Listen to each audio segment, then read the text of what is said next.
Okay, so I'm really enjoying sharing little snippets of my life with you in these introductions. So today I'm going to go back to a time when I was young again. One of the things I used to really love was to go hiking out in nature. I did a lot of it, sometimes on my own, just go off somewhere with the bare minimum to keep me going, water, a few, supplies and stuff like that. Anyway, my boys, I'm happy to say, are also keen hikers, and it's something I've not sort of intentionally passed on to them, but they seem to have picked up on it, and they enjoy being out in nature as well.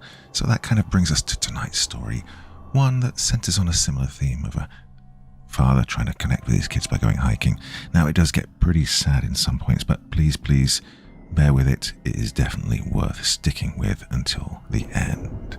So without further ado, here we go with Doll X by Sky Bruce Lee. The rocky trail seemed endless as it separated the towering redwood trees. Malcolm Whitfield and his two kids, Jaden and Alicia, enjoyed their adventurous hiking trip together. Jaden was the youngest, and he held his father's hand with his bright eyes taking in the distant mountain peaks beyond the vast woodland treeline. Jaden's older sister, Alicia, stayed close behind, and she enjoyed listening to the wind whistling through the ancient trees. But she considered the unknown. Alicia couldn't stop thinking about the horror movies she'd seen that involved monsters hiding in heavily wooded areas. Reluctance haunted Alicia when her father asked her if she wanted to go on a hiking trip with him. It didn't surprise her when her little brother jumped at their father's offer. Alicia tried to persuade her brother not to go, but she wasted her efforts on the audacious 6-year-old. Staying at home with her mum and talking about boys with her girlfriend over the phone seemed safer to Alicia, but deep inside, she wanted to get out of the house for a change. She accepted her dad's offer, figuring that walking through Mother Nature's glorious scenery was better than nothing. "Alicia, come on!" Jaden shouted, while beckoning his sister to walk faster. His bubbly excitement nauseated his sister. "I'm coming." Alicia rolled her eyes while picking up the pace. She had on her wireless earbuds, hoping her pop-singer heartthrob, The Weeknd, would drown out her little brother's voice, but even The Weeknd couldn't save her from her sibling annoyance. Alicia slapped a mosquito on her arm while marching up the trail with her eyes, scanning her surroundings. Malcolm smiled when he looked over his shoulder to see Alicia marching up behind him like a woman soldier on a battlefield. He wanted to take hold of his daughter's hand, but he remembered how he'd tried to hold Alicia's hand one time, and she told him she was too old to hold hands. It was a teenage girl thing. Malcolm had to realize that his 16-year-old daughter considered herself to be a grown woman. He couldn't tell her what to do, especially after she got her driver's license. At least Malcolm had Jaden, who didn't mind holding his dad's hand. Malcolm knew that Jaden would soon grow up and turn into Alicia, an aloof and cynical-minded teenager. Malcolm didn't want Jaden to embrace Alicia's belief system, but he knew it would happen eventually, so he tried to enjoy spending time with Jaden while preparing for the day that puberty would soon snatch his little boy away from him. Malcolm had enjoyable moments with Alicia when she was Jaden's age. He could pick her up and carry her, but now, since his daughter was older, he couldn't kiss her without being antagonized. Miracles happen, and Malcolm knew that convincing Alicia to go on a hiking trip was miraculous. "Oh, you think we might run into Bigfoot?" Jaden's cooing voice broke his father away from his thoughts. Malcolm chuckled at his son's question. "I hope we don't run into Bigfoot. I'll kick his ass if he comes anywhere near my babies."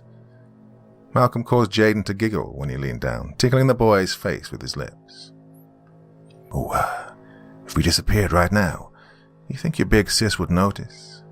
Malcolm gave Jaden a mischievous smirk before cutting his eyes behind him to see Alicia preoccupied with her phone.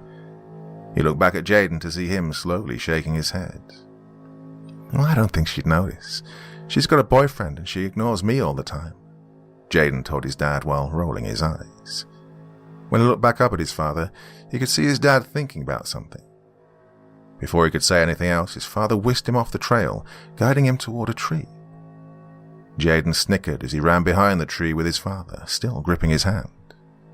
Jaden and his dad both peeked around the tree to see Alicia still captivated by her phone, while dragging her feet down the trail with oblivion by her side.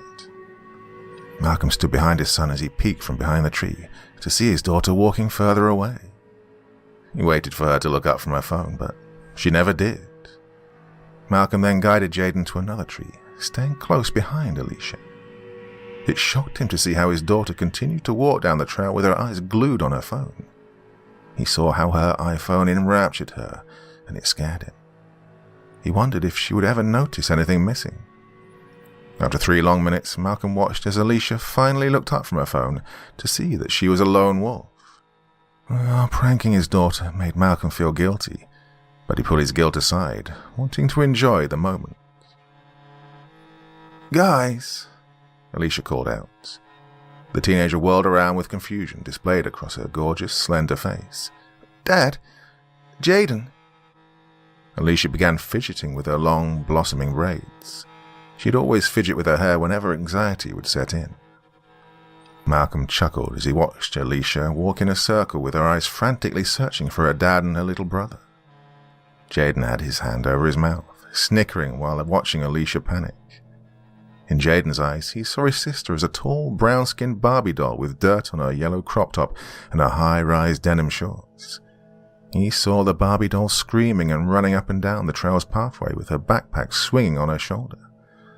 "Come on, guys, this isn't funny," Alicia shouted. She kept spinning around in frustration while flailing her arms. Her voice echoed around her, matching every panic scream she would unleash. "Dad, Jaden, what the fuck?" Alicia had let the F word slip from her mouth. She remembered her boyfriend telling her that cursing reduces your fear. The teenager was on the verge of panicking. Alicia prided herself on being brave. She thought of herself as a strong, mature young woman and not a kid. She couldn't let herself be weak. She tried to subdue her anxiety, determined to find her missing father and brother. Alicia stopped walking. She closed her eyes while taking a deep breath. Using a meditation technique helped Alicia think clearly. It's something she'd learned from her mum, who practiced the art of Tai Chi along with other yoga techniques. Alicia's mom, Olivia, was also a skilled martial artist, and she'd taught Alicia a few moves. Malcolm had never heard his daughter curse before. When he heard Alicia drop the F-bomb, he realized his little flower was growing up fast and losing her innocence. He was looking at a 16-year-old adult who was gradually distancing herself from the little girl he once knew. He wanted to end the prank, but he couldn't stop watching his daughter go into a meditative state. He saw his wife through his daughter, who was a yoga instructor and a master of meditation. In the next few seconds, Malcolm watched his daughter do something with her phone that would make James Bond proud. He watched as Alicia used her phone to locate him. After clearing her mind and calming herself down, Alicia remembered that her dad had his phone on him and that calling him would be the smart thing to do. She was intelligent, and she sensed something mischievous. "Is this a joke or something?" Alicia whispered to herself while calling her father. She smoothly walked toward her father's hiding place when she heard his hip-hop ringtone loudly displaying itself through the air. The voice of the rap icon, Young Thug, exposed Alicia's dad. She rolled her eyes at her father when he sheepishly stepped out from behind the tree with her little brother by his side. Malcolm turned off his phone while giving his daughter a guilty smile. He couldn't believe how his daughter had caught him through his phone. He flinched a little and chuckled when Alicia lightly punched him in his arm. "Never do that again," Alicia rebuked her father, giving him a burning stare. She wanted to be mad at her father, but she cracked a slight grin when he reached down, tickling her nose, which was something he used to do all the time when she was a toddler. "You said the F word, young lady." Malcolm put his hands on his hips after bringing his daughter's sinful act to the light. He leaned toward his daughter when she looked down at her feet, shamefully. "I guess you got your potty mouth from your mama, 'cause I don't curse," Malcolm bragged, pointing at himself with a slight smirk illuminating his face. "If you curse, it helps you to deal with your fear. You left me and you scared me, so I said the F word to calm myself down." Alicia justified herself. "I knew you were pranking me, I just had to figure out where you were hiding." Alicia poked her finger into her father's bulky chest. She slowly walked up on her father, giving him a feisty smirk. Malcolm shook his head at his daughter with an amused twinkle in his eyes. "Where did you hear that cursing helps you deal with your fear?" Malcolm squinted at his daughter through his question. "Justin told me that," Alicia answered smugly. Your boyfriend? Malcolm chuckled incredulously. Yep, my boyfriend, and his name is Justin Rivera. He's really intelligent and cool. Alicia turned her back on her father after boasting about her boyfriend. While walking away, she ignored her father's mocking laugh. Your boyfriend's almost 18. I think he's a little too old for my daughter, Malcolm stated as he followed behind Alicia. Jaden still held his father's hand, and he took hold of his sister's hand while watching both of them affectionately fuss at each other. I don't know why you keep talking about Justin's age. You act like he's 30 years old. He's 17 and a half, and I'm 16, Alicia preached at her father. She wasn't prepared for another one of her father's lectures about how dangerous older boys can be. I just don't want your boyfriend to break your heart, because if he breaks your heart, I'm going to break something on him.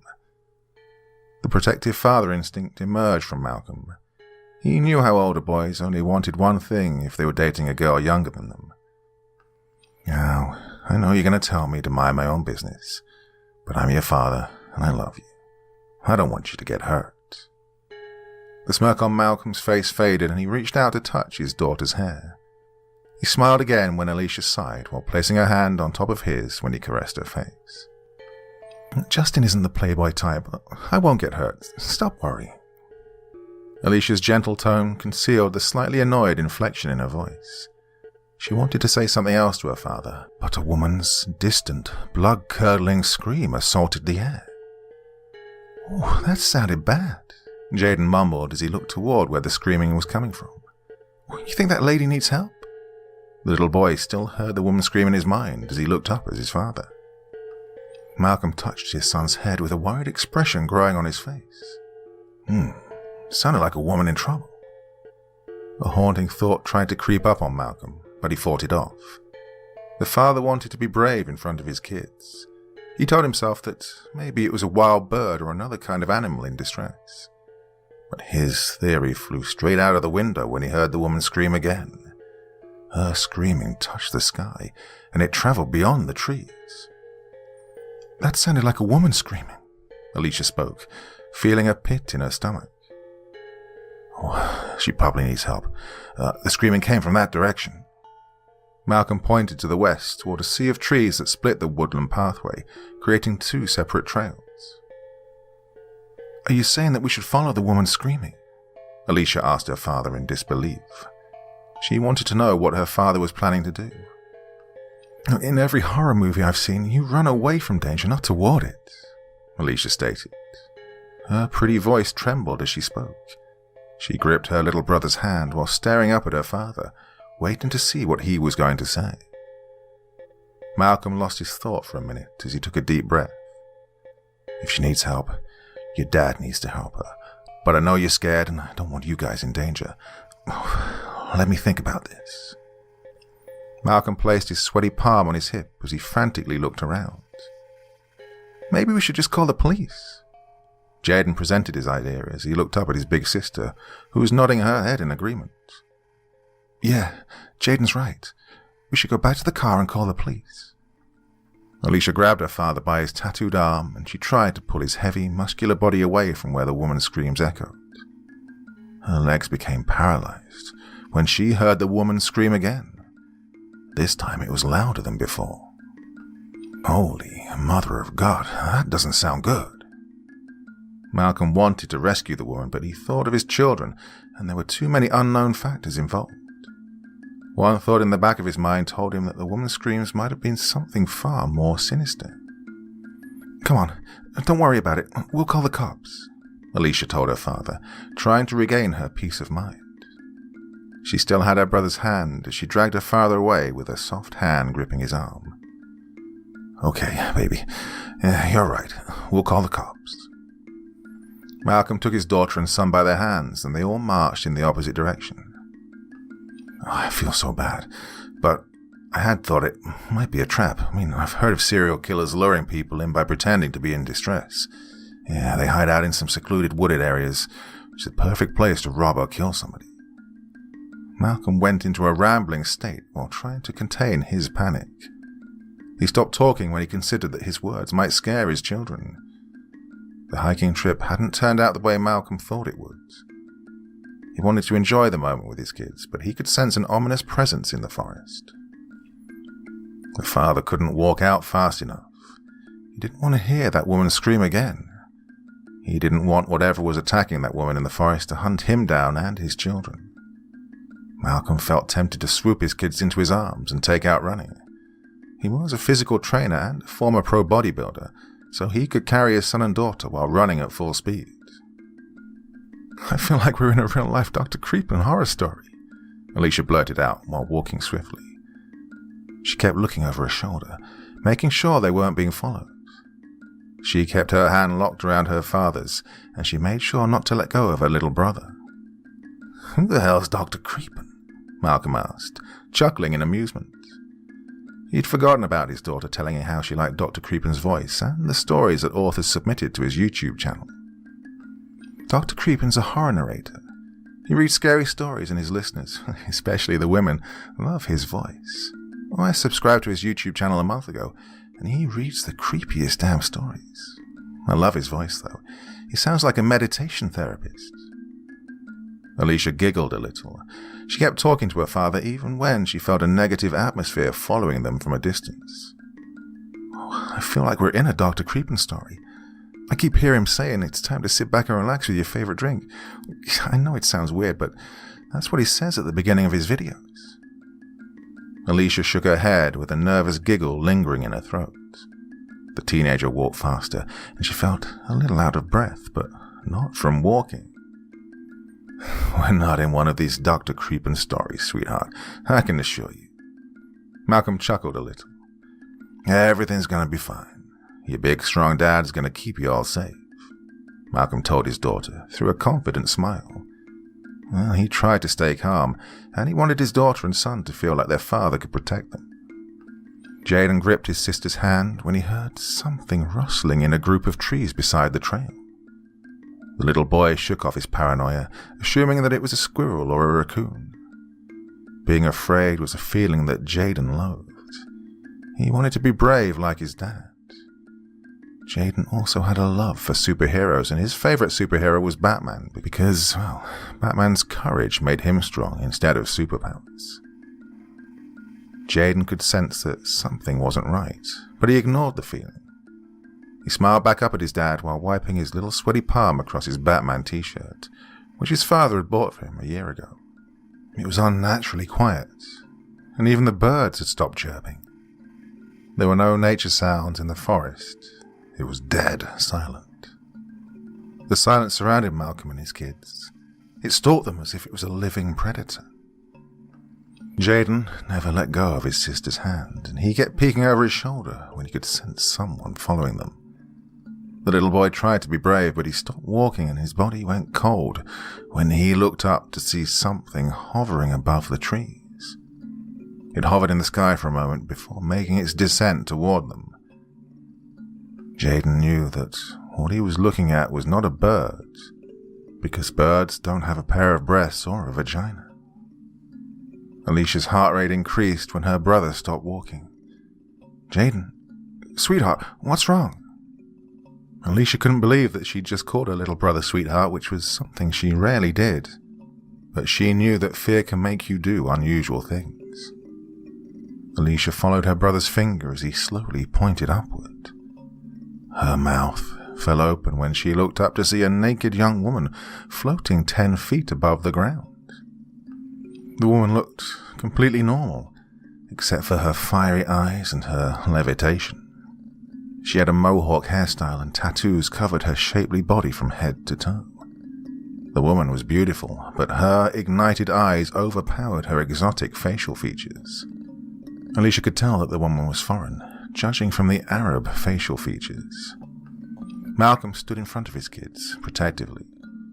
He couldn't move, and he told himself not to believe what his eyes were seeing. The normal reaction would have been to run, but no one could move a single muscle. Utter shock arrested Malcolm, his daughter, and his little boy. Well, Jaden had never seen a naked woman before, let alone a naked, levitating woman. He eased his sister's hand away from his face when she tried to cover his eyes. When Jaden saw the floating naked woman, he thought about the female superhero Katana in his Suicide Squad video game. The little boy saw the woman as Katana, but without her sword, her mask, and her leather outfit. Instead of being afraid of the woman, the kindling flames in her eyes mesmerized Jaden. Jaden's sister, though, did not feel the same way. "We need to run," Alicia whispered to her father after regaining her voice and her sense of urgency. She tried to move her legs, but her apprehension kept them frozen. It was like her brain was telling her to run, but her body wasn't receiving the signal. Right after Alicia spoke to her father, the naked woman dropped to the ground like a brick. Alicia jumped back after the woman fell out of the air while moaning in agony.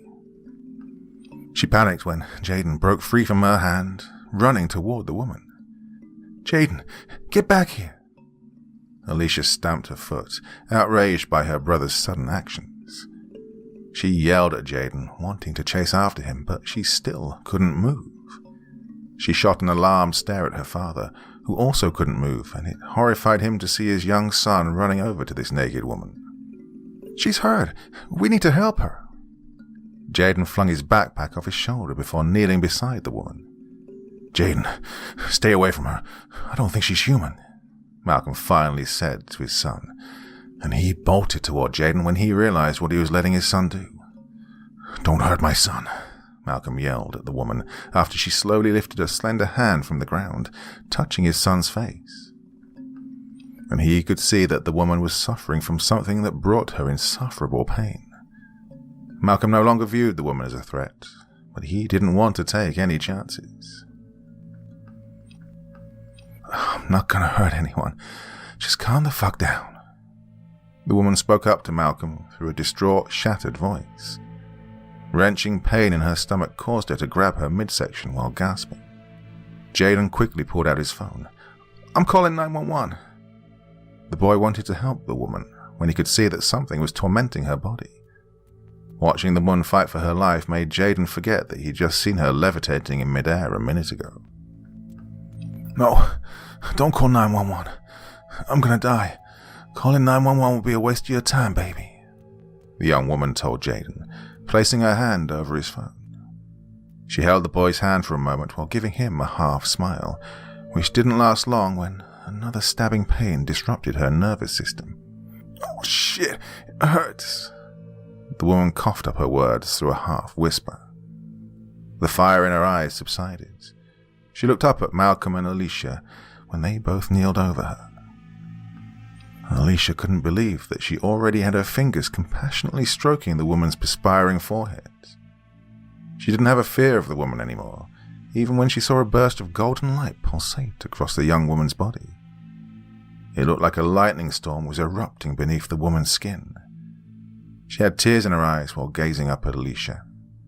She took hold of the girl's hand and squeezed it when another stabbing sensation jolted her spine. "Oh my God, what's happening?" Malcolm stuttered as he gently placed his hand on the young woman's face. Watching the woman cry out in agony while gasping for air gave Malcolm flashbacks of his wife when she went into labor. He saw himself at his wife's side in the emergency room, holding her hand while she was giving birth. "He's coming. You need to take your children and run. Or if he finds you, he'll kill you. He'll tell his men to kill your children." The woman grunted out some of her words between gulping and whimpering through her tears. She grabbed Malcolm's hand, wanting to tell him what was wrong with her, but before she could say another word, her heartbeats collapsed and her respiratory system locked up, along with her vital organs. The young woman released Malcolm's hand, and it fell to her side, slapping the ground. Her eyes rolled back into her skull, and the fire in her eyes dwindled, along with the golden light in her pretty face. Alicia had never seen someone die before in real life. It sent a disheartening wave of nausea through her body. The girl looked up at her father while still holding the dead woman's hand. Alicia didn't say it, but you could see through the lost gaze she gave her father. It was a look that said, "What the hell just happened?" For a minute or two, no one said a word to each other. Malcolm stared back at his daughter, feeling equally perplexed over the situation. He wondered if he was dreaming. A levitating, naked woman wasn't something you'd see every day. At least Malcolm had the comfort of knowing that he wasn't hallucinating, since he wasn't the only one who watched a flying naked woman die. Malcolm admired the woman's beauty, and he felt bad for her. He still wasn't sure if she was human, but he remembered the warning she gave him before she died. She told him that they were coming. Who were they? Malcolm had a lot of questions, but there was no time for answers, especially when he could hear a distant booming sound coming down the trail. It sounded like rap music booming out of a car. Moving like an Olympic sprinter, Malcolm grabbed his daughter and his son by their hands before taking out running toward a thicket of trees. Hiding in the thicket was the best decision. Something was coming down the trail. Something murderous. Alicia almost twisted her ankle when her father grabbed her hand and forced her to run. She didn't understand why they were hiding behind a thicket, but then she heard the menacing, booming music. Alicia peeked through a spiderweb of tree branches to see a midnight black four-door sports car with tinted windows rolling down the trail at a crawling pace. Its wide performance tires rolled across gravel and broken twigs. It had chrome rims that shimmered like diamonds, and there was no engine noise because the car was all electric. Malcolm recognized the four-door sports car because it was his car.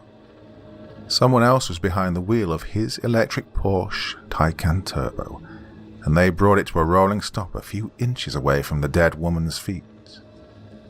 Another vehicle was following behind Malcolm's Porsche.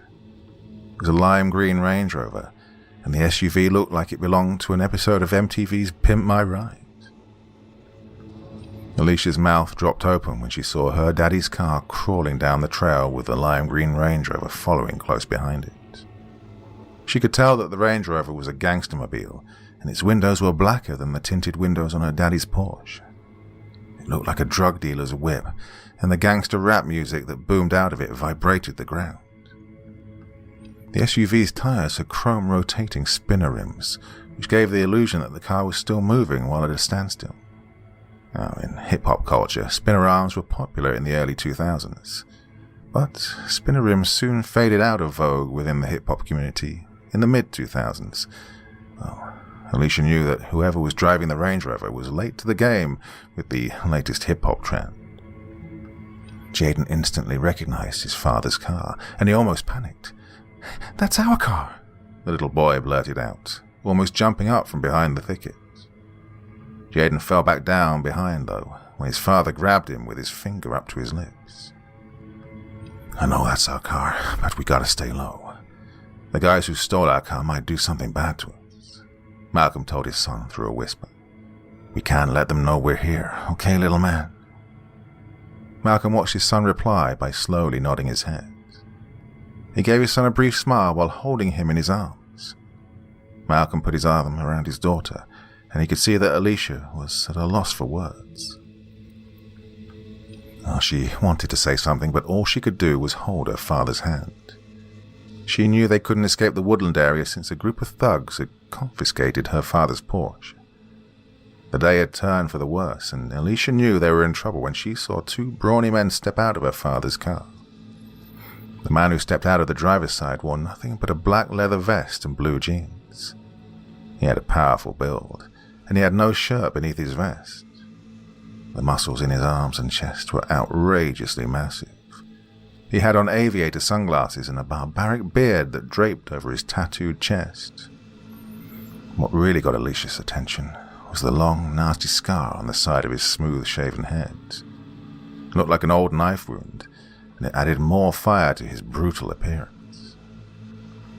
Jaden saw the other man step out of his father's car.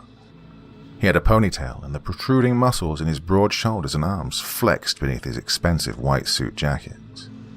He had on a silver V-neck muscle shirt beneath the suit jacket, and his wide neck sported a gold necklace. A pencil-thin moustache contemplated his lethally handsome face, and his high cheekbones and straight black hair gave him a Native American appearance. Jaden's mind went blank when she saw the man with the ponytail pull an MP5 submachine gun from beneath his suit jacket. Malcolm saw a woman jump out of the green Range Rover. The woman was hysterical, and she attacked the man with the ponytail. Malcolm cringed when he saw the man slap a woman. She fell to the ground, gasping and sobbing. Malcolm admired the woman's Arabian-like beauty. She wore a strapless, sheath dress, and the sunset gold in her dress matched her flawless skin tone. Malcolm could sense that the woman was about to die. He found out that the man with the ponytail was the gang leader, and that his name was Hernando, because the woman kept screaming his name even after he bitch-slapped her. "You killed my daughter! You killed my little girl!" the woman kept screaming. She jumped up from the ground, running toward her daughter's body. "My Nicole is dead because of you. You're an animal. We paid you for the supply and you poisoned my daughter." The woman held her daughter's naked body close to her chest while looking up at Hernando through her tear-soaked eyes. Hernando aimed his machine gun down at the woman while giving her a sadistic smirk. "Your daughter knew what she was doing when she took the drug." Hernando spoke for the first time, and his voice had a calming essence. "I warned your little girl. She didn't listen to me. I told her that the narcotic had side effects. Dolex will enhance your physical abilities, but it will kill you if your nervous system negatively responds to its ion levels." Hernando rolled his eyes at the woman and her dead daughter. "Your daughter thought Dolex would transform her into Wonder Woman. She didn't consider the side effects, and now she's dead." Hernando then laughed at the woman's tears, and he wanted to spit on the woman's dead daughter, but he restrained himself. Hernando wasn't human. He was a thug who called himself the bad boy from another solar system. And Hernando despised doing drug deals with gangsters of human descent. But he liked the money. Things turned for the worst when Malcolm and his children saw a wounded young man being dragged out of the Range Rover. It was the dead young woman's husband, and Hernando ordered one of his men to pull the woman's fiancé out of the car so he could kill him in front of his mother-in-law. "No, don't," the woman screamed up at Hernando when she saw that he was about to shoot her son-in-law. She didn't want to let go of her daughter's body, but she also didn't want to see her daughter's fiancé get killed. Well, she knew Hernando was ruthless. When she jumped up and grabbed his arm, he made her pay for trying to stop him from killing her son-in-law. Malcolm tried to cover his eyes, but it was too late. He didn't want to see his son and daughter witness a woman get shot in the head at point-blank range. He grabbed Alicia and Jaden, holding them close after he watched Hernando blow the woman's brains all over the ground. He killed her smoothly, without even thinking about it. Alicia had to keep telling herself that what she saw was not fake. She had to tell herself that she wasn't watching a horror film. That woman's blood was real. When her body dropped to the ground beside her daughter's body, it was real. Now, watching a killer in action was something Alicia didn't expect to see in her lifetime. She didn't want to meet Hernando. She didn't want her father and brother to meet him. If Hernando could kill a woman in the blink of an eye, then he'd have a field day killing a father and his 2 children. This thought crept into Alicia's mind. Malcolm felt like someone had punched him in the stomach. He couldn't figure out how he was going to protect his children from 3 non-human gunmen who were bloodthirsty gangsters.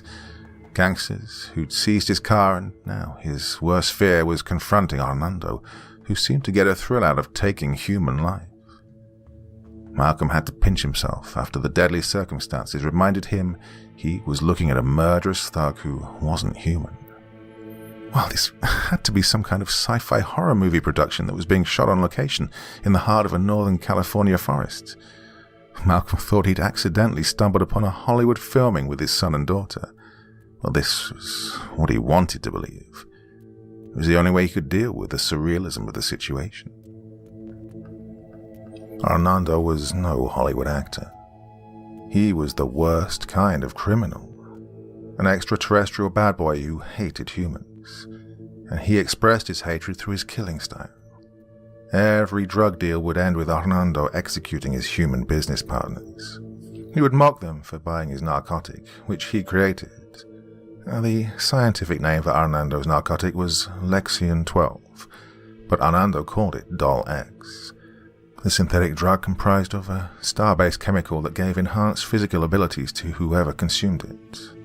There were side effects that would inevitably destroy the genetics of the person who consumed Doll X.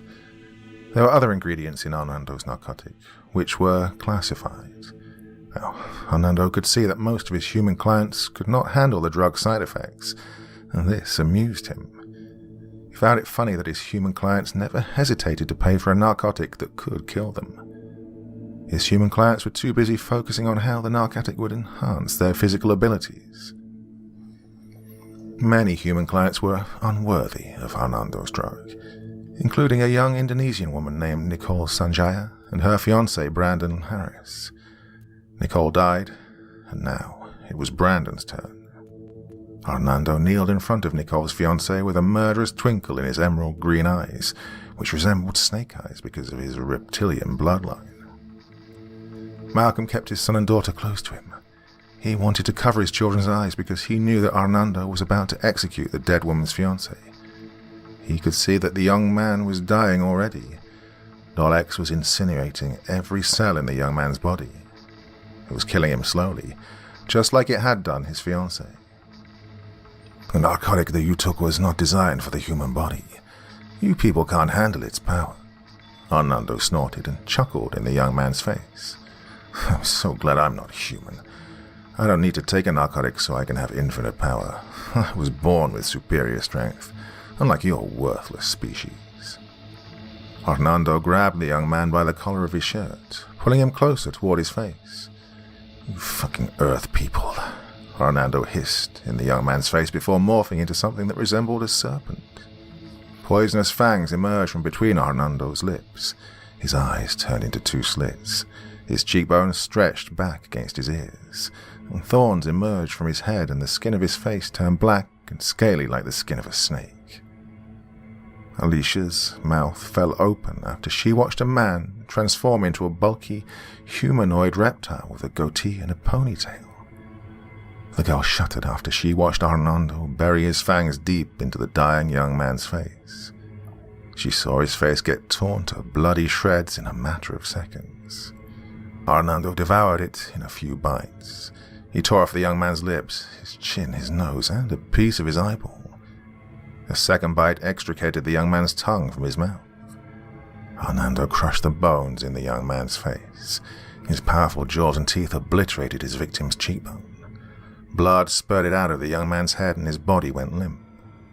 Arnando then told his men to release the woman's fiancé.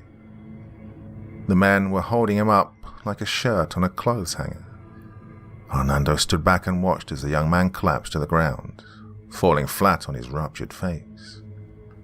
He chuckled while folding his massive arms and admiring his handiwork. He maintained his inhuman appearance for a moment, and a rumbling growl escaped his throat when he looked down at the other two victims that laid at his feet. Malcolm wanted to grab his children and run. He didn't know that he'd put his kids and himself in danger by going on a hiking trip. Well, the only way of escaping the woods was on foot, since Arnando and his men had possession of his car. Malcolm didn't know what these men were, and he didn't want to stay in the forest to find out. He knew they weren't human, and that's all he needed to know. When he saw Arnando's face transform into something prehistoric, he realized that the search for alien life would come to a destructive end for the human race. Alien life had arrived on Earth, and it wasn't worth searching for. Well, Earth already had enough human criminals. The last thing it needed were thugs from another universe. The atmosphere went quiet for a moment. Malcolm wanted to stay perfectly still while hiding behind the thicket with his children. He did not want Arnando and his men to find their hiding place. He knew these non-human criminals would execute him and his children with no hesitation. Malcolm wanted to stay quiet, but he had to realize that in life you don't always get what you want. The situation took a dark U-turn when a loud snap assaulted Malcolm's ears. He looked around at his son, who'd accidentally laid his knee on a large twig, snapping it in half. The loud crack whipped through the air, and it seemed like it echoed for miles. Malcolm still had his arm around his son, and he couldn't believe the sound he heard. A broken twig caught beneath his son's knee was all it took to blow their cover. There was no use hiding anymore. Malcolm knew that Arnando and his men had heard the sounds. He took his eyes off his son, and he peered through the branches of the thicket to see Arnando and his men staring straight at them with their guns drawn. Alicia panicked when she saw Arnando take a step toward the thicket with his small caliber machine gun aimed at the branches. The teenager jumped up, and she took out running, pulling her father along with her. She screamed when she heard repetitive mechanical clanking coming from the machine gun. Alicia heard a bullet slice the air after it whipped past her ear, striking a nearby tree branch. And now Malcolm had no choice. He had to follow his daughter since she was gripping his hand and leading the way. The terrified father held his son with one arm, and he could hear the bullets whizzing past his head. One bullet kissed the side of Malcolm's leg, but his adrenaline kept him moving. Malcolm didn't want to look back. He knew they were being chased as they ran deeper into the woods. The trees were closing in behind them, but Malcolm could still hear bullets striking the trees as he ran past. There was a steep embankment ahead, and the trees kept it hidden from Alicia's eyes. The girl lost her father's hand and her footing when she fell down the embankment, rolling over broken tree branches and small rocks. She lost her backpack and her phone. There was a massive log sitting at the bottom of the embankment, and Alicia stopped herself from rolling down just in time. Her father never rolled down the embankment. Instead, he was sliding down it, with still holding her brother. Alicia saw blood on her father's tank top when she looked to see him sliding down toward her. She panicked, thinking that the inhuman gangsters had shot him, but the situation was far worse. It wasn't her father's blood she saw. It was her little brother's. An armor-piercing bullet had gone through Jaden's torso, and another bullet ripped through his shoulder. The little boy was in a great deal of pain, and the only way he could deal with the pain was by passing out. "Daddy!" Alicia screamed while reaching out to take her wounded brother out of his arms. "Jaden, oh my God." Malcolm didn't even realize that they'd shot his son until his daughter tried to take the child out of his arms. He looked to see his little boy slipping in and out of consciousness. Malcolm and his daughter needed to hide still.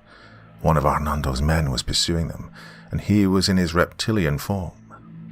"Come on, we need to hide," Malcolm told his daughter with a distraught tremor in his voice. It took a second for the father to hide his daughter and his wounded son beneath the massive log that used to be a sequoia tree. Beneath the log was a small cave-like structure. Well, it surprised Malcolm to see this structure. He saw a large rat crawl out of the small cave, but he didn't care. It was safer to be inside. Alicia carried her brother carefully, and she could still hear him breathing. His little body still had warmth, but she had an ominous sense of death. Alicia laid against the cave's rocky walls while cradling her brother. It was dark, wet, and cramped inside the cave, but none of that mattered to her. Seeing a bullet hole in her brother's stomach instantly brought tears to her eyes. Blood soaked into Jaden's Batman t-shirt. "Jaden, you hear me? It's gonna be alright, baby. Daddy's here," Malcolm whispered down to his son while trying to use his hands to stop the blood from leaking out of Jaden's stomach. The father almost lost his mind when he saw the wound on his son's shoulder, not wanting to believe that the gangsters had shot his son twice while he was still in his arms. Jaden could hear his father's voice, but he couldn't see him. The tears in the little boy's eyes blurred his vision. He was afraid to breathe because every time he'd inhale, a sharp pain would shoot up from his stomach and stab his chest. Jaden whimpered, and he wanted to say something to his father, but the pain wouldn't allow him to speak. Alicia brushed her fingers through her brother's wavy afro. Her heart trembled when Jaden released a gasping cough. She watched as her father tried to use his hands to stop the bleeding. Too much blood exited from Jaden's stomach, and the child couldn't fight the pain. The bullet had gone through Jaden's left kidney and exited through his right lung. It made the child aware of the lethal damage it left behind. Jaden could hear his big sister trying to comfort him, and he felt her fingers stroking through his hair. He could feel his father's hand caressing his face. The little boy tried to hold on, but he couldn't. He saw a vision of his mum before he stopped breathing, and the last thing he remembered was his mum hugging and kissing him while telling his father to keep him and his sister safe on their hiking trip. And the little boy remembered his mum fussing at his dad and telling him she wanted nothing bad to happen to her babies. Jaden's last memory wasn't his mum. He also thought about the naked woman who died in front of him and how she must have felt. The child thought about how the woman had gripped his hand before taking her last breath. And now it was Jaden's turn to experience what death felt like. He felt alone, even though his sister and father were holding him. Darkness covered Jaden's eyes. As the child faded away, the first thing to go was his vision. There was no way Jaden could make it to a hospital. They were too far away from the nearest medical center. Dying was the only way Jaden could escape his excruciating pain. Since his lungs were filling up with blood, the little boy felt like he was drowning. His 6-year-old mind couldn't deal with his body losing a quart of blood every second, and he couldn't handle the stabbing sensation in his chest. Jaden thought about his mum one last time before he died. Alicia heard it when her little brother stopped breathing. She slowly lifted her teary eyes to her father, unable to say a single word. After watching her brother die in her arms, the child felt like someone had stabbed her in the chest. Malcolm tried not to cry in front of his daughter. He knew his son was dead, but he kept telling himself to be strong for her. It didn't work. Malcolm broke down in tears after he remembered what his wife had told him.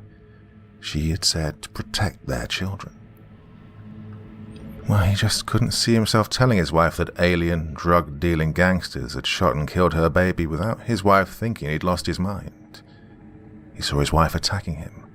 His wife would blame him. Malcolm saw his whole life in shambles. Even if they made it out of the forest alive, Malcolm would still have to answer to his wife. He kept looking down at Jaden, with his hand still caressing the dead child's forehead. Images of his son as a toddler kept arising in his mind. He saw his son learning how to walk for the first time. He saw his son on a playground swing, and he saw himself pushing his son down a water slide. Malcolm thought about how he'd helped Jaden study for his math test a few weeks ago. He remembered when he picked Jaden up from school, and how his son had jumped excitedly into the car while showing his dad the B+ he got on his test. Malcolm waited to wake up from this unreal situation. It had to be an insane nightmare. No way was this real. Malcolm just couldn't fathom it. He felt like he was on the brink of going insane. It all happened too fast. Malcolm reached over to touch his daughter's face when she gave in to her tears. The father never took his hand off his son's face. He wept over Jaden, and he kept expecting his little boy to open his eyes. Malcolm lost all confidence in himself. Well, he couldn't see how he was going to protect his daughter if he couldn't even protect his son, who was in his arms when he was shot. "Dad, what are we going to do?" Alicia asked, while gasping and swallowing hard. She tried to stop herself from sobbing, but she couldn't prevent the tears from drowning her eyes. "We killed him. He's dead." Alicia's voice elevated, and it ricocheted off the cave's walls. She didn't realize she was yelling until her father placed his hand over her lips, trying to calm her down. "It's okay, sweetheart. We have to be quiet," Malcolm whispered to his daughter, his tears soaking into his beard. "They shot him. You were holding him. How the fuck did he get shot?" Alicia whispered harshly to her father. She tried not to go into shock. It would be a hiking trip that Alicia would never forget. She kept glancing down at Jaden, wanting him to move. She couldn't believe she was holding a motionless little boy in her lap. A nauseating sensation struck Alicia faster than a lightning bolt. The urge to vomit overtook her, and she threw up on a slab of rock that lay beside her. Alicia found out how awful it felt to cry and vomit at the same time. She moaned when she felt a whirring sensation in her head. After she'd thrown up, she couldn't talk anymore. She wanted to apologize to her father for freaking out on him, but her sorrow drained all the energy out of her body at a rapid pace. Malcolm's fingers cascaded through his daughter's hair. He tried to comfort her, even though he needed comforting himself. He held his breath when he heard heavy footsteps radiating from outside the cave. He put his finger over his lips, telling his daughter to stay quiet. Alicia heard the footsteps. She heard them crunching the leaves and the broken branches above the cave. It didn't take long for the footsteps to reach the log that hung over the cave. The log vibrated a little. It was lodged between two boulders which kept it from collapsing in front of the cave's entrance. A snarling rumble accompanied the footsteps. There was also the loud click of a machine gun being reloaded. Malcolm's body tightened when he saw two powerfully muscular legs appear in front of the cave's entrance. The legs weren't human. They had prickly horns on them, like a cactus. Malcolm stayed perfectly still, and he held his daughter's hand. Alicia didn't want to die, but she saw herself getting killed. She didn't want to see her father get killed. Losing her little brother had been bad enough. She rejected the possibility of her and her father being killed by Hernando and his men. Oh, she knew that they weren't men at all. Like her father, Alicia never took her eyes off the dark reptilian legs that stood motionless in front of the cave. It was strange and horrifying to see ripped-up denim blue jeans on a pair of muscular legs with snake scales. She thought she was looking at the legs of a man wearing a Halloween costume, but she had to keep reminding herself that what she was seeing was no costume. Alicia wanted to call for help. She wanted to pull out her phone and call the police. She also wanted to call her mum, who was a park ranger. But calling her mum would do her no good since her mum worked at a national park in another state. She soon found out that she couldn't call anyone even if she wanted to, because her phone was missing. She didn't know that it had fallen out of her pocket when she'd rolled down the embankment. Malcolm still had his daughter's hand, with his body shielding his dead son. He didn't want the reptilian attacker to crawl inside the cave and cause more harm to Jaden's body. He didn't want the attacker to kill his daughter or him. Malcolm prayed to God. He didn't know what he would do if the reptilian gangster made his way inside the cave. Malcolm could fight. He got into street fights when he was a teenager, but he never got into a fight with a man that was half snake. Malcolm had no weapon on him. A minute ago he felt tempted to lunge out of the cave and attack the reptilian man with his bare hands. He wanted vengeance for what the gangsters did to his child. But he knew that attacking the monster and leaving his daughter behind would be foolish. He already knew that he would have to fight Armando's men, and that Hernando would probably be the one to finish him. Malcolm had to think of a way for him and his daughter to escape. There were doubts in Malcolm's mind. He questioned if he could protect his daughter, since he couldn't protect his son, and he knew that the death of his little boy would haunt him to his grave. It was agony waiting to see if death would come. Malcolm and Alicia breathed a sigh of relief when the bulky reptilian legs finally moved away from the cave's entrance. Sweat drenched Alicia's clothes. Her tears never dried on her face. She held her brother's dead body like a little girl holding her favorite doll. She regretted fussing at her brother whenever he'd annoy her, and she regretted not wanting to play with him. She regretted calling him names like Munchkin and Little Turd. Alicia wished she had a second chance to show her little brother how much she loved him. She knew she would never get that second chance now. "I'm gonna kill him. Your daddy's gonna kill him," Malcolm whispered to his daughter through clenched teeth. "They shot Jaden. They shot my little man. Your daddy's gonna make sure those mothers pay for what they did." Malcolm broke down in tears again when he looked down to see his son's blood on his shirt and hands. He wanted to scream out to release his rage, but his daughter's hand resting against his face prevented him.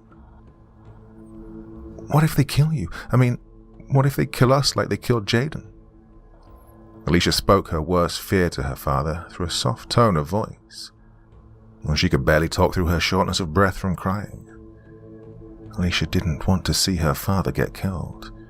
She also didn't want them to be trapped in a cave that was smaller than a sewer tunnel. "They're not going to kill us." Malcolm did his best to assure his daughter. The possibility of death tormented Malcolm, but he tried to ignore it. He wanted to remain confident for his daughter's sake. Retaining confidence became difficult, though, especially when the voice of his wife, Olivia, suddenly appeared outside the cave.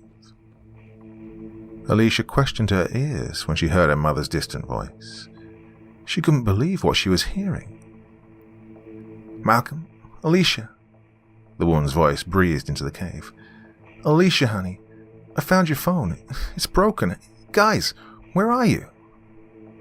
Olivia's voice sounded distressed. She continued to call out to Malcolm and Alicia, hoping to receive a reply.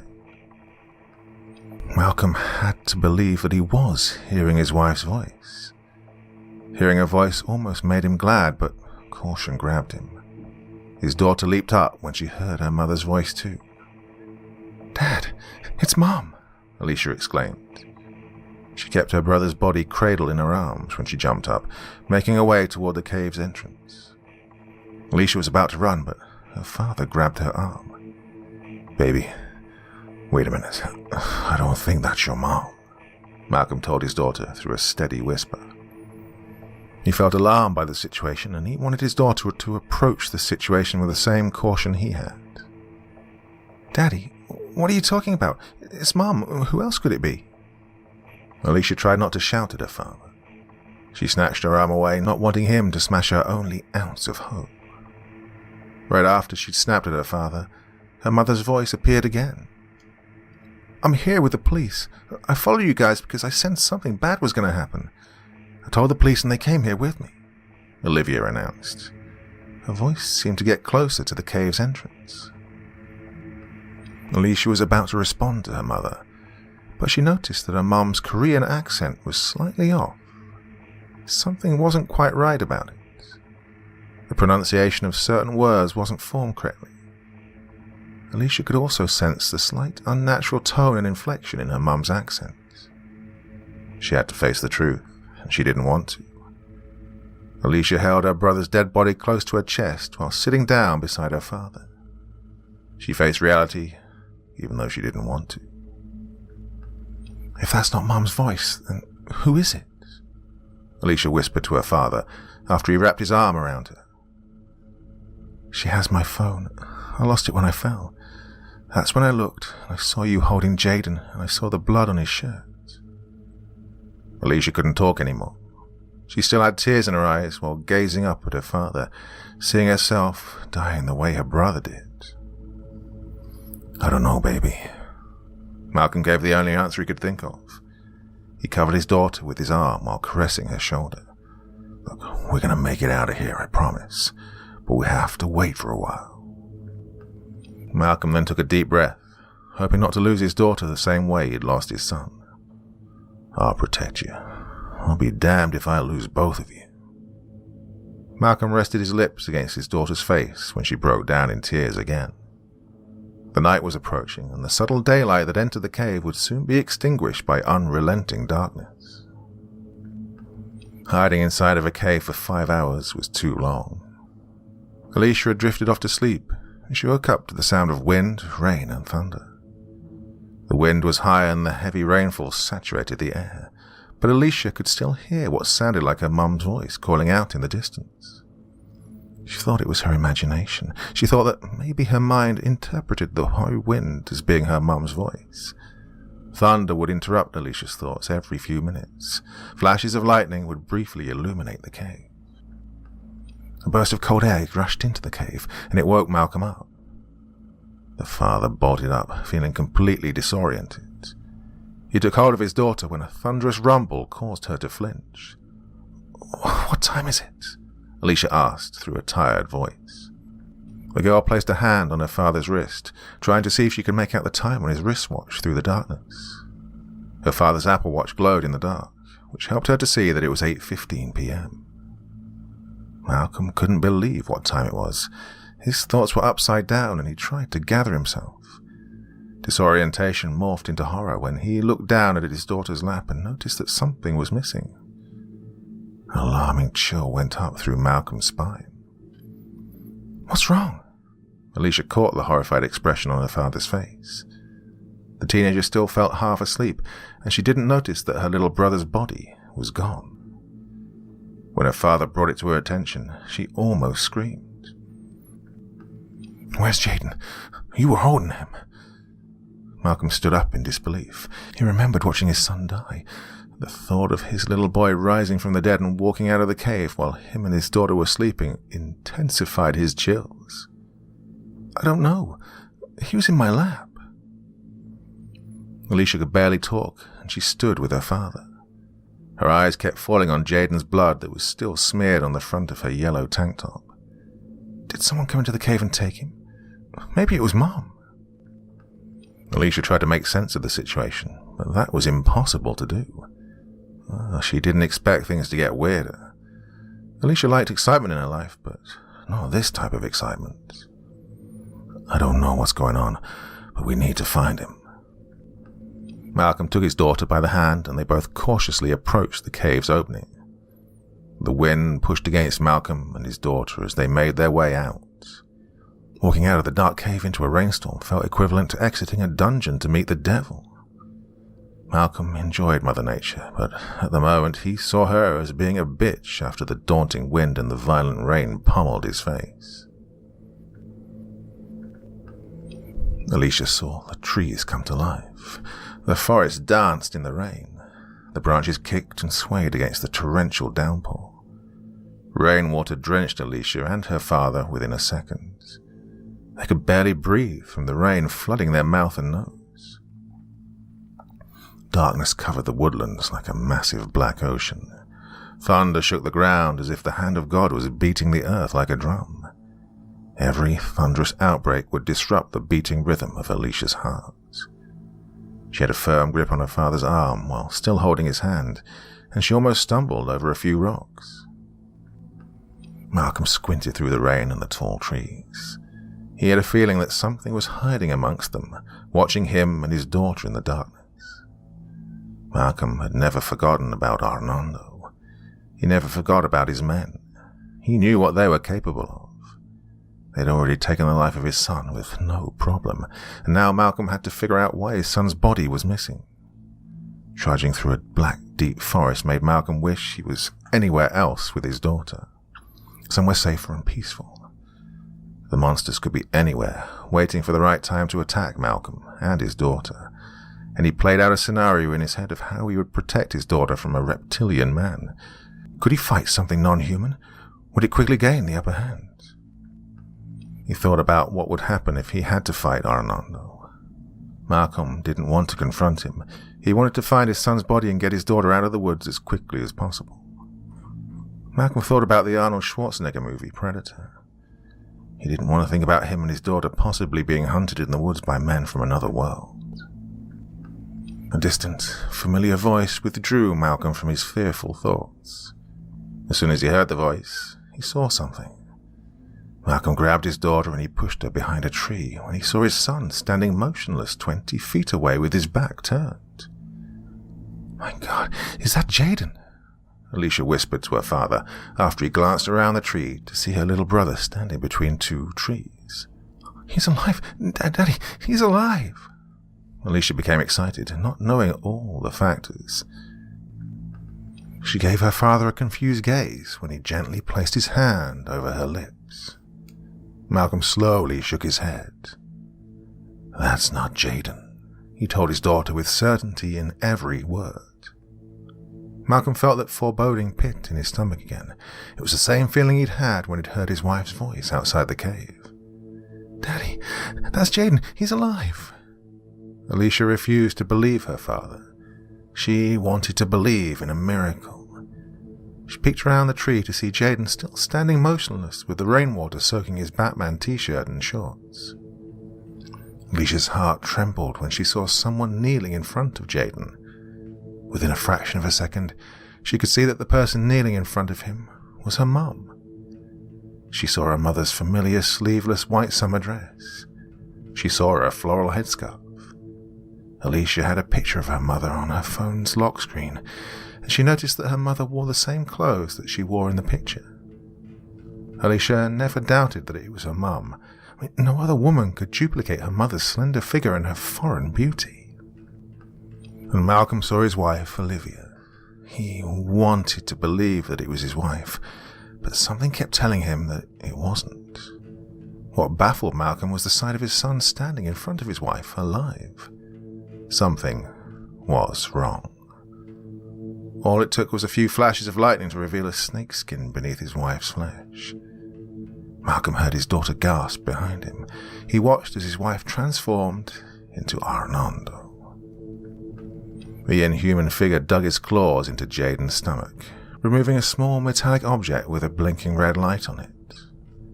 Malcolm watched as his son fell to the ground right after Arnando removed this tiny metallic object. It was as if the mysterious object had been controlling Jaden's body. Malcolm knew for sure that his son's dead body was being controlled by this object. He saw his child rise to his feet after Arnando placed the object back into his stomach. When Arnando raised his left arm, Jaden did the same thing. When the gangster lifted his right arm, the child copied that movement.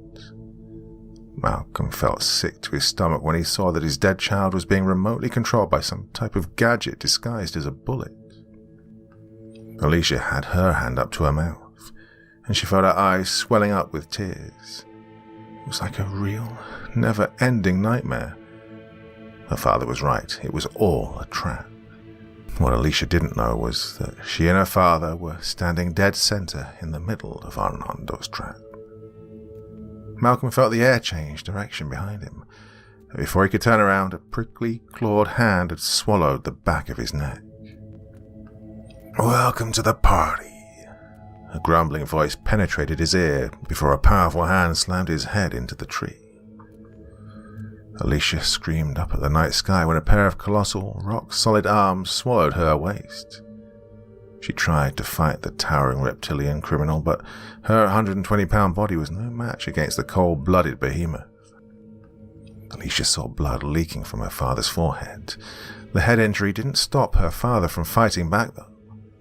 Malcolm shook off the blow, and adrenaline possessed him.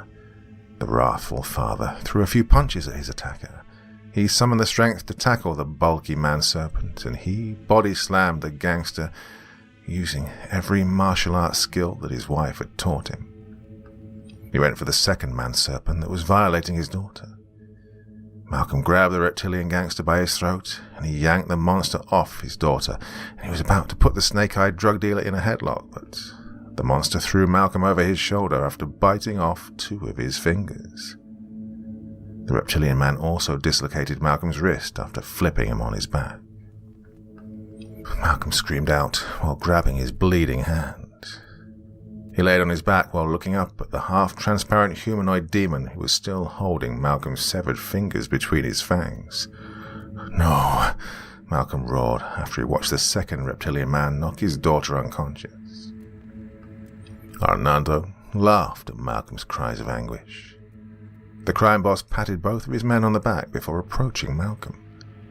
He straightened out his suit collar and his cufflinks while casting his opposing shadow over Malcolm. He kept his human form as he studied the agony on Malcolm's face. The gangster never said a word as he reached down, grabbing Malcolm's injured hand. Arnando put his victim's severed fingers up to his lips, and he tasted the blood. Malcolm tried to pull his damaged hand away, but Arnando had a death grip on his fingers. He enjoyed causing Malcolm more pain than he had a right to by using his fangs to rip Malcolm's nail cuticles out of his remaining fingers and thumb. "Oh, did I hurt you? My bad." A snarling chuckle escaped after he spitted Malcolm's bloody fingernails on the ground. "I'm sorry, you and your family were in the wrong place at the wrong time. I knew that the pulse reactor bullet I implanted in your son would lure you and your daughter into my trap. Well, it took a few hours for the bullet to activate, but it finally did." Arnando's devilish smirk never left his face. "I'm going to kill you and your daughter. That's a shame." Arnando dragged Malcolm across the rain-soaked ground.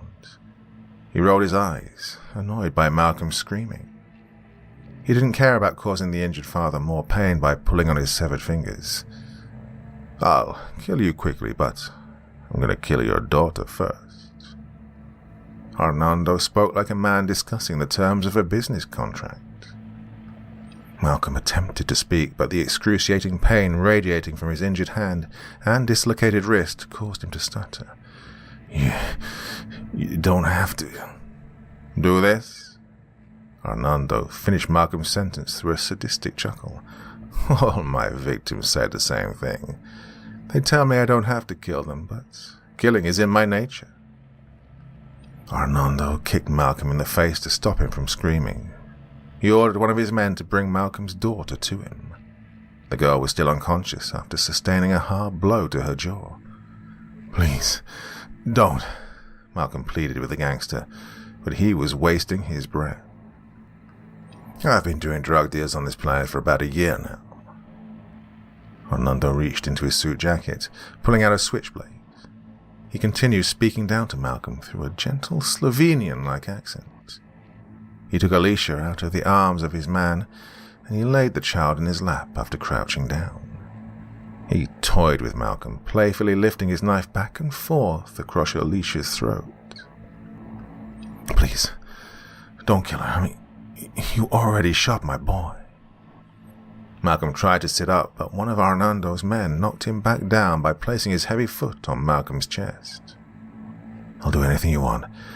Just don't kill my baby." Malcolm begged for mercy. He felt emasculated by Arnaldo.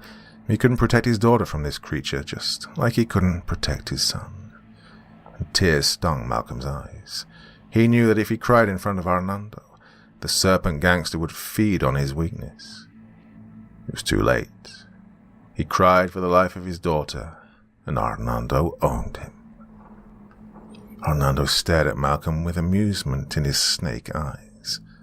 The dealer found his victim's tears to be fascinating. He never understood why humans cried. "Don't kill her.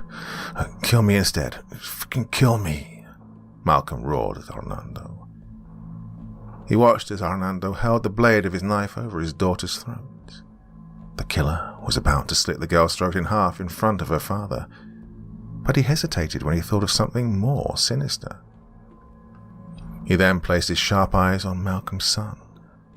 He'd had fun reanimating the dead child, but what he was about to do to Alicia would bring him more pleasure. Malcolm caught his breath, and his heart was pounding beneath his tongue. The desperate father wanted to breathe a sigh of relief, but Arnaldo wanted to keep the man's heart rate above normal. "I've killed kids before."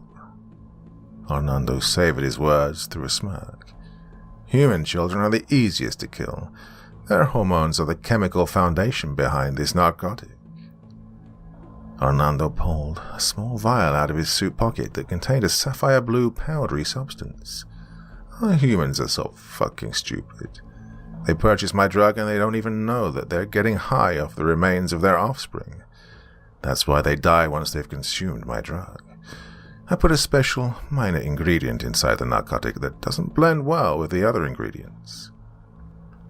Yeah, they think the drug's going to give them power, but it puts them in an early grave every single time. Well, since my narcotic is based on the ionized remains of children, I called it Doll X. 'Cause all kids are dolls, aren't they? Arnaldo snickered and shook his head.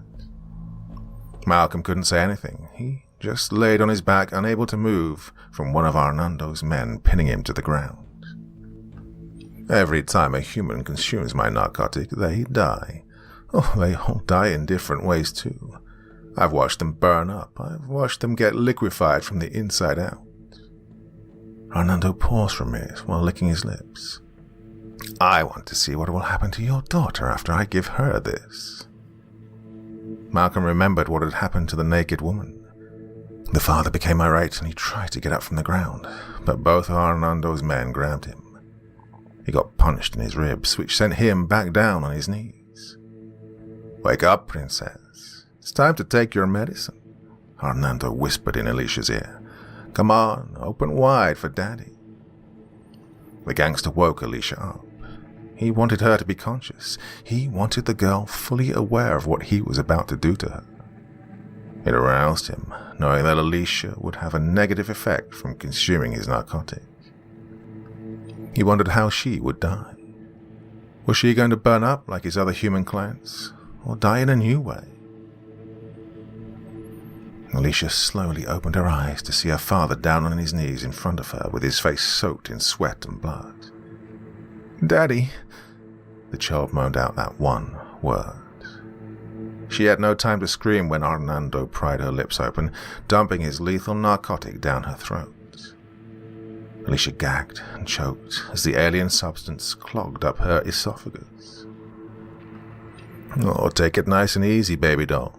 Don't swallow it all at once," Hernando whispered in the girl's ear, while keeping his massive snake-scaled hand bolted over her mouth, forcing the child to swallow every ounce of doll eggs.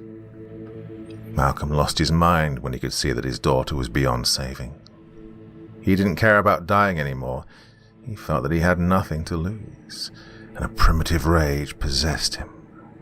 Without even thinking about it, he took down Hernando's men within 3 minutes. Malcolm went berserk on the 2 reptilian henchmen. He took a hunting knife off of one henchman, and he partially decapitated the off-world criminal with a few stabbing blows to his throat. He went to work on Hernando's second man, breaking the gangster's leg and snapping his arm so viciously that the bones in his elbow pierced through his forearm. The monster dropped to his knees, growling in pain. His partner's decapitated body was the last thing he saw. Malcolm wrapped his bulky arm around the reptilian man's neck, and he kept twisting until he heard a cervical vertebra snapping in half.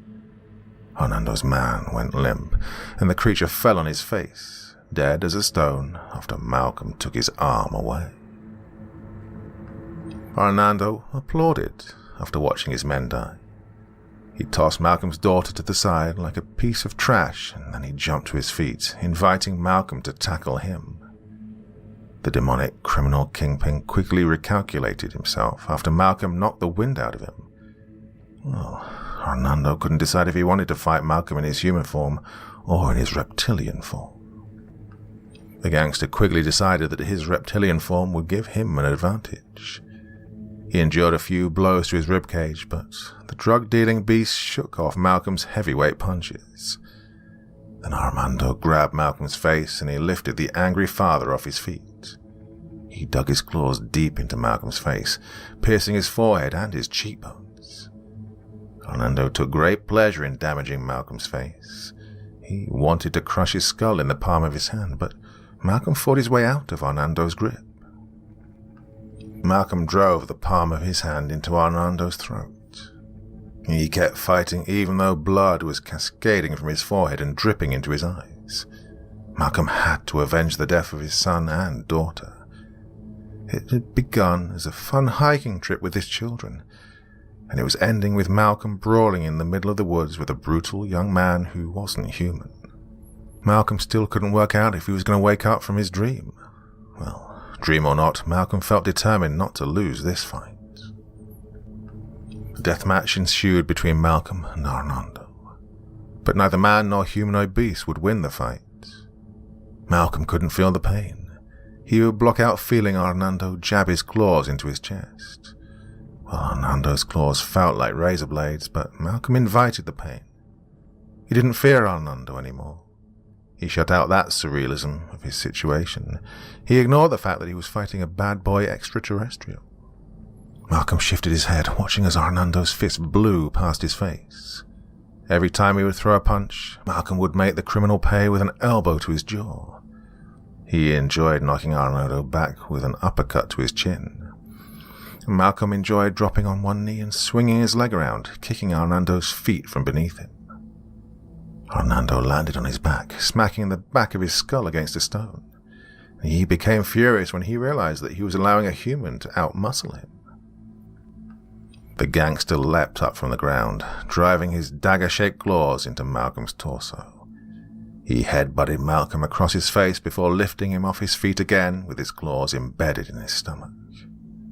Malcolm knew that if Hernando removed his claws from his stomach, he would bleed to death. But he didn't care.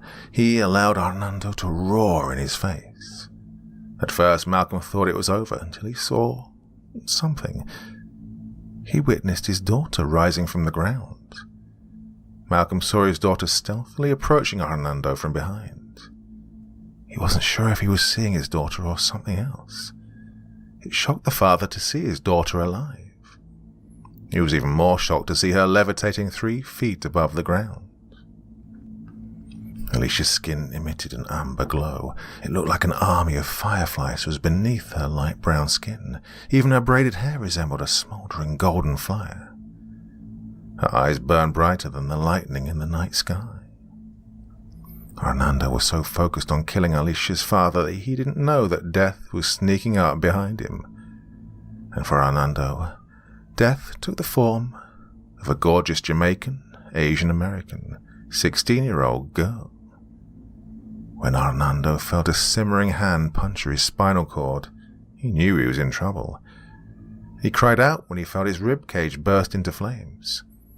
What the But before Arnando could finish his sentence, he turned to see Alicia holding his left lung. Arnando collapsed on his hands and knees while staring at Alicia, not even noticing that he had a charred, gaping hole that went from his spine to the front of his left rib cage. His eyes locked on his burnt-up lung that Alicia was cradling in her petite hand. He couldn't scream or say anything, because Alicia placed her scorching hand on his throat, searing his windpipe. The teenager then kneeled in front of Arnando, locking her hand over his mouth, and she watched as he choked to death on his esophagus, which instantly became a lump of burnt ashes sitting in his throat. Take it easy, baby doll. Don't swallow it all at once. Alicia threw Arnando's words back in his face through a visceral whisper. She burned through Arnando's neck, incinerating his Adam's apple, his trachea, and his vocal cords. This is for the people and children you murdered. Nobody likes a baby killer, Alicia hissed in Arnando's face. Arnando didn't understand how Alicia could be alive. He'd never encountered a human who was resistant to the side effects of this narcotic. He also realized that he'd only given his drug to human adults, and that Alicia was the first child to consume Dolex. The last thought Arnando had was that human children were immune to his narcotic, and the reptilian thug's eyes reverted into his skull, and he died painfully before his skull exploded from the intense heat that Alicia was administering to his body. Malcolm flinched when a few hot fragments from Arnando's skull flew in his face. The father couldn't take his eyes off his daughter. He witnessed her revive Jaden. The fire beneath Alicia's skin died down. She felt like God had embodied her. Dolex had a different effect on the teenager. It was going to be an effect that the world would never forget. Alicia became a new, all-powerful version of Mother Nature, who no longer had to deal with acne or the burden of going through her period. When Alicia looked up at the stormy night sky, the rain, lightning, and the thunder dissipated when she telepathically told the rainstorm to stop. Malcolm slowly rose to his feet while holding his bleeding stomach. He'd never seen a resurrection before. Alicia astonished her father when she sent renewed life into her little brother. She healed the bullet wound in his stomach and shoulder. Jaden had no memory of dying. When the little boy opened his eyes, his mouth dropped open when he saw his big sister bending down to kiss him with her eyes shining brighter than the high beams on a car. Jaden couldn't speak, and he was now more amazed than frightened. He rubbed his eyes, trying to see if he was imagining the whole thing. "Honey, you okay?" Malcolm asked his daughter through a shocking breathlessness. The father limped to his daughter, and his fear of her lasted for a few seconds. But Malcolm looked down when Alicia placed her hand on his stomach, healing his wounds. He bent down, allowing his daughter to heal the open gashes on his forehead and the rest of his face. She healed his fingers and relocated his wrist. After healing the wounds on her father and bringing her little brother back from the dead, Alicia had a question for her dad. She kept her glowing eyes on her father, and she reached up to caress his face before gently saying, "Dad, do you mind if I borrow the car tomorrow night? I want to take my boyfriend to see that new zombie movie."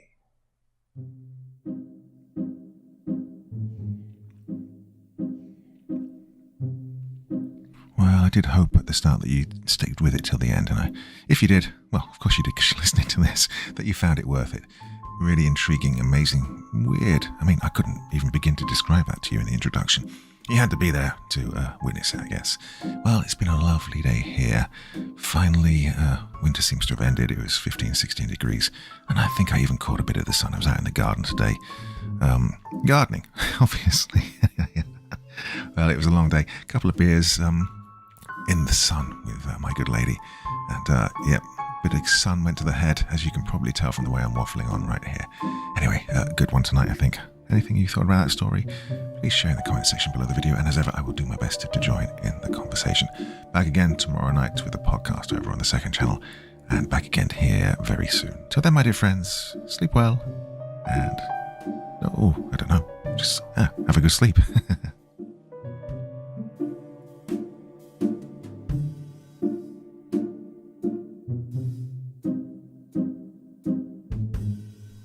Thank you so much for taking the time to listen to this story today. It really means a lot to me and to the author of the story, of course. Well, if you want to know more about me, I'm pretty much everywhere on social media. You can find me on Facebook, Twitter, Instagram. You can download my music on SoundCloud. I've got a Patreon if you feel like. Throw me $1 or $2. Very much appreciated. And of course, on Reddit, I have a place where you can leave stories if you want me to read one that you've written. Well, hoping to see you all again very soon. Till then, sweet dreams. Bye-bye.